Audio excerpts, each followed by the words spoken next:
नमस्कार जय हिंद। थरे बाबा साहेब और पटेल जी भितर दलित आदिवासी पछुआ वर्ग न्याय व्यवस्था विषय रे तर्क वितर्क और आलोचना चली था। सेटारे बाबा साहेब आंबेडकर पटेल जी को गोटे कथा कहते जे पटेल जी न्याय सर्वदा समानतार विचार सृष्टि करे।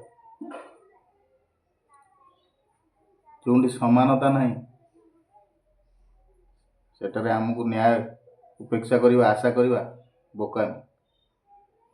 तेणु गोटे कथा मन रखु आपण मैंने जे पर्यंत आम भारत रे समानता सृष्टि न होई से पर्यंत आमको न्याय मिलबनी।